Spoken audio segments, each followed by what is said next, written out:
नमस्कार मित्रांनो, मी आलेलो आहे धुळे विभागातलं एक न्याडोद म्हणून गावात आलेलो आहे। तर नमस्कार काकाजी। काकाजी, आपल्याला हे रियांश अमृत ज्यूस घेण्याच्या अगोदर आपल्याला काय वाटत होतं, काय प्रॉब्लेम होता बरं? मला कुठेतरी एकदम सुधारणा होती, जास्त सुधारणा होती। हो हो। हे घेतल्यानंतर मला आता फरक वाटतोय, बराचसा फरक, म्हणजे इतकं फरक जाणवतोय की एकदम चांगलं वाटतंय मला आता, पहिल्यापेक्षा खूपच चांगलं वाटतंय।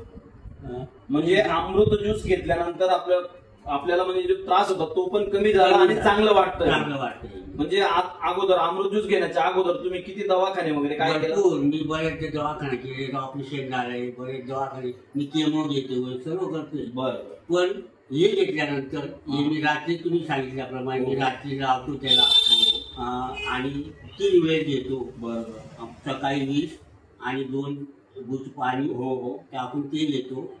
दुपारी 10 त्याच्यात 1 गुज पाणी ते घेतो आणि संध्याकाळी, रात्री पण संध्याकाळी, त्याच्यानंतर 1 तास नंतर जेवण करतो। हो हो।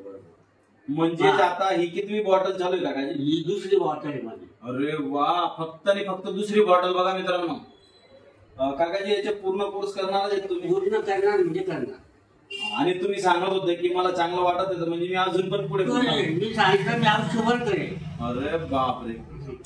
म्हणजे बघा मित्रांनो, एक धुळे न्याडोद गावामध्ये आपलं शुभांगीताई साहेब यांच्या मार्फत आपण इथं दिलेलं आहे रियांश अमृत ज्यूस। काकाजी, आपलं नाव सांगा ना बरं? माझं नाव दशरथ बाबूराव जाधव। दशरथ बाबूराव जाधव, न्याडोद पोस्ट न्याडोद म्हणजे धुळे विभाग, तालुका धुळे। म्हणजे बघा मित्रांनो, एवढा युनिक रिझल्ट। आज त्यांनी बरेच दवाखाने वगैरे केले आणि त्या दवाखान्यांमध्ये बरेच त्यांचे पैसे पण गेले, मात्र त्यांचा प्रॉब्लेम कमी व्हायच्या जागेवर वाढत होता। प्रॉब्लेम म्हणजे त्रास वाढत होता आणि आपले अमृत ज्यूस घेतल्यानंतर त्यांना एवढा चांगला रिझल्ट आला मित्रांनो। बरं मित्रांनो, काही प्रॉब्लेम राहिला, काही तुम्हाला सजेशन वाटलं तर आम्हाला कॉल करा। शुभांगीताई साहेब आहेत, दादा आहेत आणि इथं राजू पाटील सर आहेत, तुम्ही कॉल करू शकता। ओके, थँक्यू मित्रांनो।